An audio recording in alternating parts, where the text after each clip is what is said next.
Halo everyone, welcome to Miss Holly channel. Teman-teman, dalam video kali ini kita akan kembali membahas tentang tipe-tipe pertanyaan reading comprehension ya teman-teman. Di sini kita sudah memasuki episode yang keempat, yaitu kita akan membahas tipe soal reading yang nomor 3, yaitu Organization of Ideas ya teman-teman. Nah, untuk teman-teman yang akan mengikuti atau mengerjakan tes TOEFL atau P3K, kemudian PPG, dan tes-tes bahasa Inggris yang lain, tentunya tidak lepas dari soal-soal reading ya teman-teman. Alangkah lebih baik kalau kita mengenal tipe-tipe pertanyaan soal reading. Karena seringkali soal-soal reading yang kita temui itu kata-katanya sulit ya teman-teman atau asing di telinga kita. Oke, langsung saja kita simak pembahasannya. Bahasan yang ketiga atau di episode yang keempat ini yaitu Organization of Ideas ya teman-teman, yaitu hubungan antar paragraf. Jenis-jenis pola organisasi paragraf. Nah, sebelum kita memasuki soal-soalnya, kita terlebih dahulu mengenal jenis-jenis pola organisasi dalam paragraf ya teman-teman. Yang pertama adalah cause and effect relationship, yaitu hubungan antar ide yang disampaikan menggunakan hubungan sebab dan juga akibat ya teman-teman.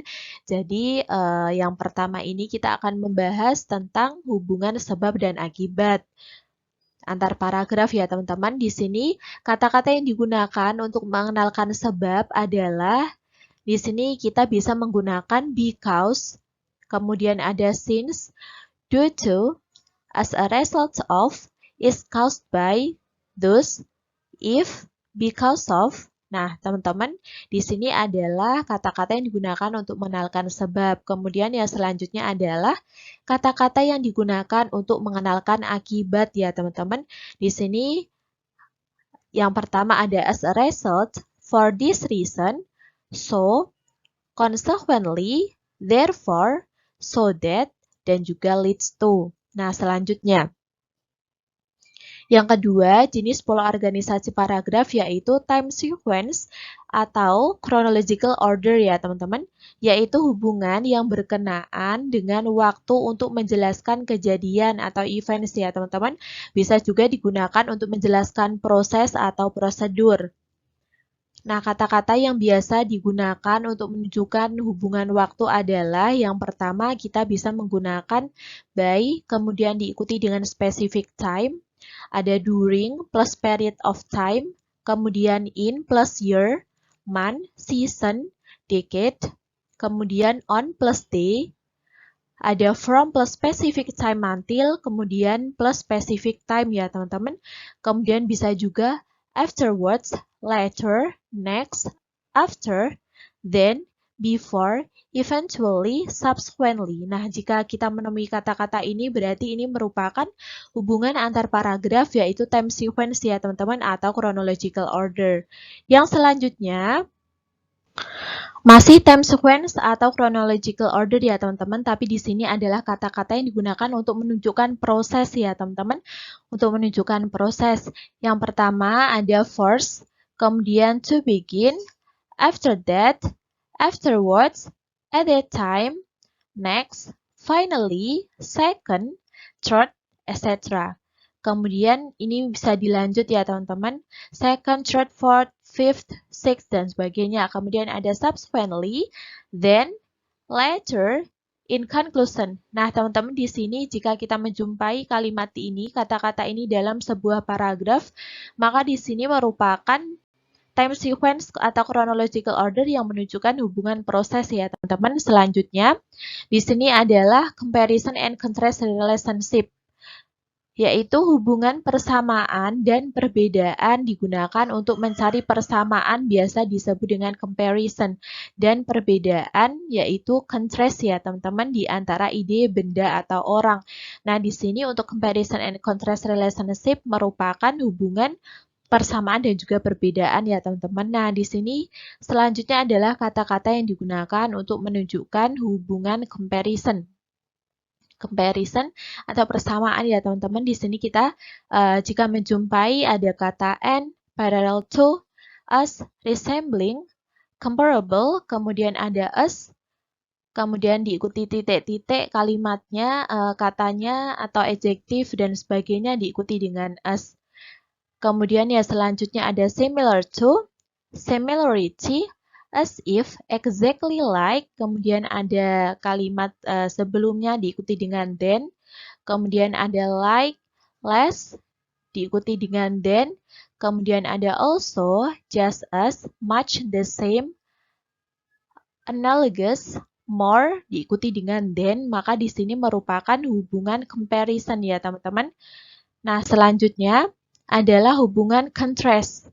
Contrast adalah perbedaan ya teman-teman, perbedaan.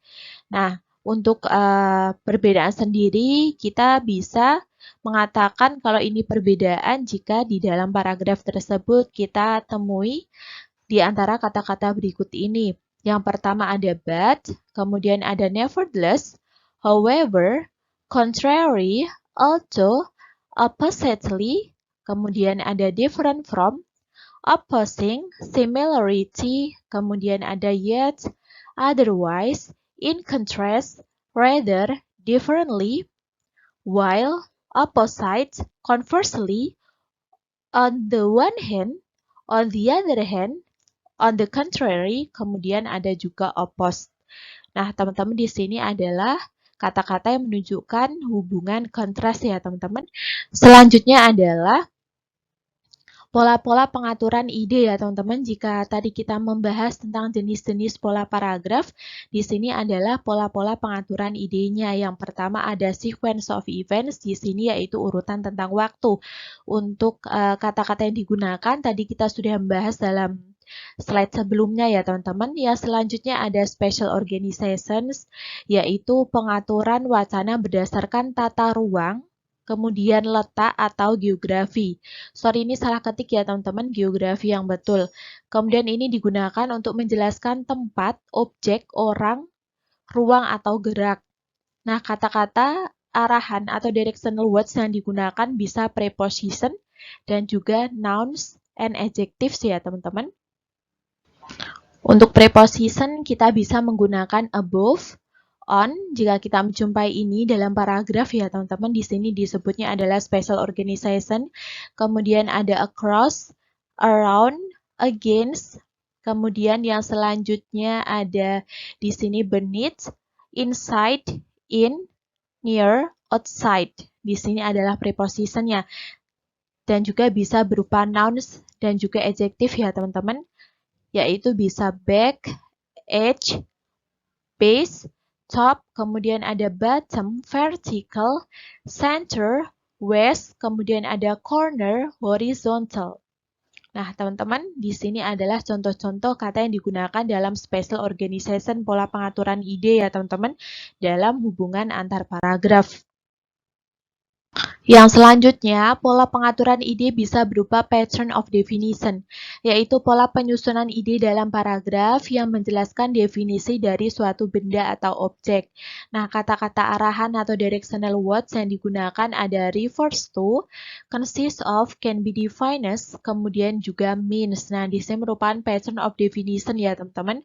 Kemudian yang selanjutnya ada comparison and contrast, yaitu perbandingan untuk melihat persamaan dan juga perbedaan yang ada dalam suatu teori, konsep, kejadian, dan juga gagasan ya teman-teman. Nah, tadi kita juga sudah membahasnya kata-kata yang bisa digunakan untuk pola pengaturan ide comparison and contrast ya teman-teman. Selanjutnya ada pattern of cause and effect, yaitu pola organisasi paragraf dengan menggunakan sebab akibat. Nah, teman-teman, di sini kita memasuki jenis-jenis atau contoh pertanyaan dalam soal organization of ideas atau hubungan antar paragraf.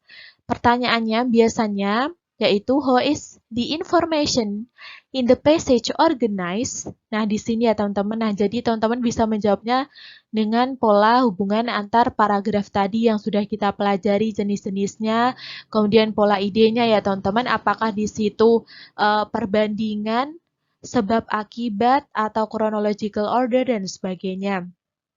Kemudian yang selanjutnya selain contoh yang pertama, ada contoh soalnya lagi, yaitu how is the information in the second paragraph related to the information in the first paragraph. Nah, ini adalah hubungan paragraf kedua dan paragraf pertama.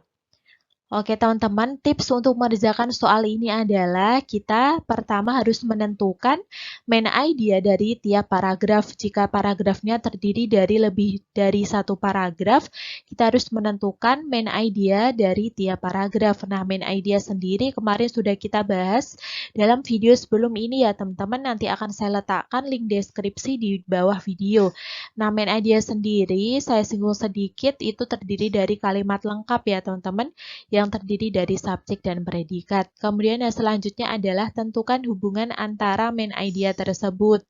Kemudian yang selanjutnya pilih jawaban yang menunjukkan hubungan antar paragraf.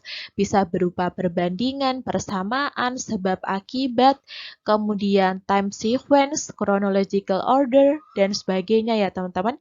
Oke teman-teman, sekian pembahasan kita kali ini. Untuk soal-soalnya akan kita bahas dalam episode berikutnya. Jika video ini bermanfaat, yuk like, subscribe, dan juga share ke teman-teman. Thank you for watching. See you for the next video. Bye!